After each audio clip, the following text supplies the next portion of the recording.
when you get put on doing a test flight, it is not consistent work. And when you're told it's got to go fly in 3 years, there are sacrifices that you're going to have to make personally. And you're going to have to be able to work this with your family.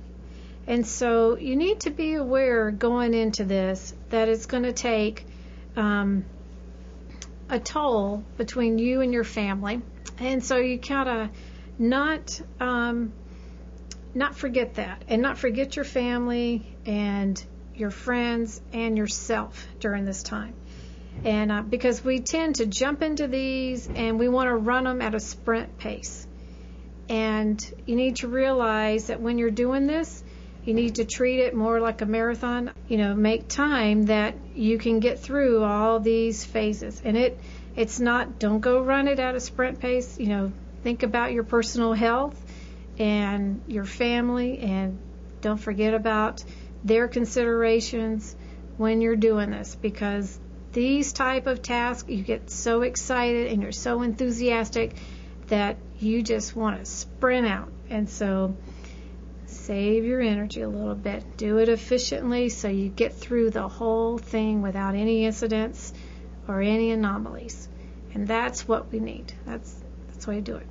Another aspect of a mission like Ares 1X is when you go into it, it's going to be a big time consumer. People are going to get involved, and at various points throughout the cycle, you're going to have these surges of activity.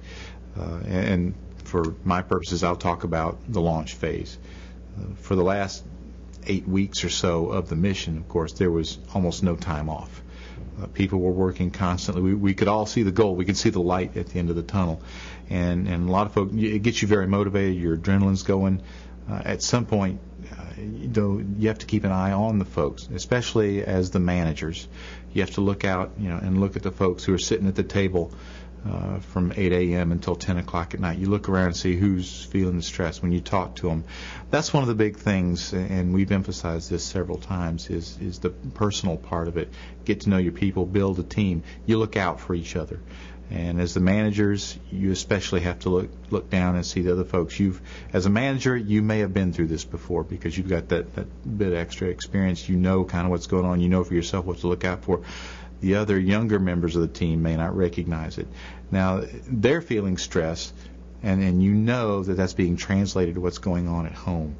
So you want to make sure, as a manager, you're watching for that. Maybe we needed to take a day off towards the end. I can't swear that would have been the right thing to go do, but I know a lot of people were feeling some pretty good stress going through those last few weeks as we were getting down to the launch, and we were spending so many hours a day in meetings and in windowless conference rooms, hour after hour. It can take its toll on you. I will say we were also pretty excited because we knew we were getting near the end of this thing, but it's tough. It's very tough, and the lesson, of course, is watch your people. Everybody look out for each other, but as managers in particular, we've got to look down and see how those folks are doing and pay particular attention to that. Ares 1X was a very challenging and stressful project for the personnel working on it, not just in our team, but across the entire mission endeavor. A lot of long hours, a lot of weekend work. I remember once we had an XCB on a Saturday morning. And luckily, we stopped doing that shortly thereafter. It didn't get a good reception. But we would have meetings stretch well into the evening and, impacting people's home lives. And in terms of the way to prepare for that, I don't know that there is any really good way to prepare for that without, unless you've gone through it at least once. Take some downtime. Try to take your leave. For some people, that's easier than for others. And what I noticed is that was kind of a mindset and a personal thing. I personally was able to take my leave every year of the 4 years on Ares 1X. I didn't lose any leave. We had some folks that accumulated quite a bit of use and lose, as well as built up quite a bit of comp time that I don't know that some folks actually ever got to burn all that comp time. And so you've got to pick and choose your opportunities. Take a Friday off if there's no meetings. Take a day off after you've just gotten through a major review or delivered a critical deliverable that you were on the hook for, just to recharge your batteries. And try to set up boundaries around around family life. Many of us on our team have children still in the home.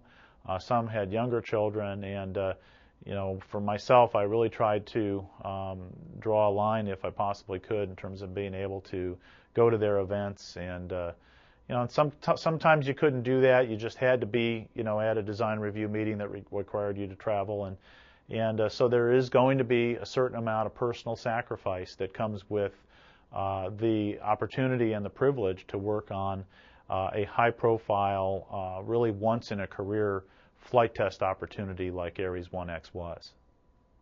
It was a very demanding project, lots of extended hours in mine and several other cases, lots of extended travel away from the family. So make sure you discuss with your family ahead of time. This is something that you're willing to do. And in my case, my family saw how excited I was about it. They were excited about it, and they were supportive.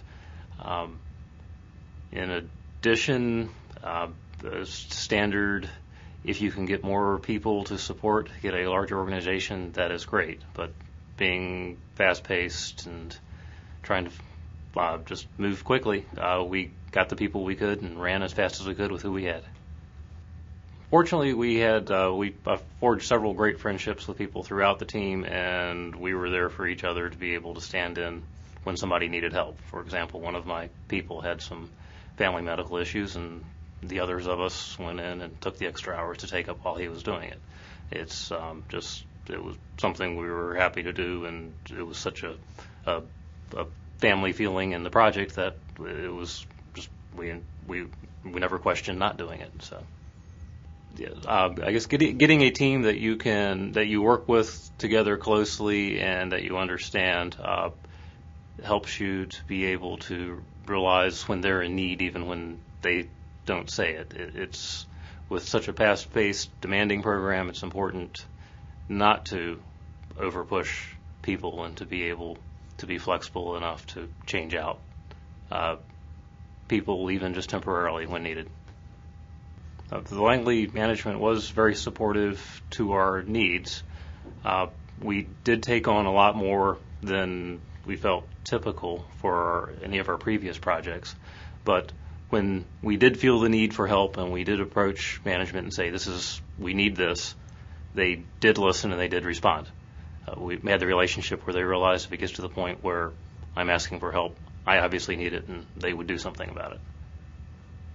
For me, one of the personal greats was my son was asked this spring what his favorite memory was. He had to write a paper for school, and he wrote about the Ares 1X test launch, was able to bring him down to see it launch.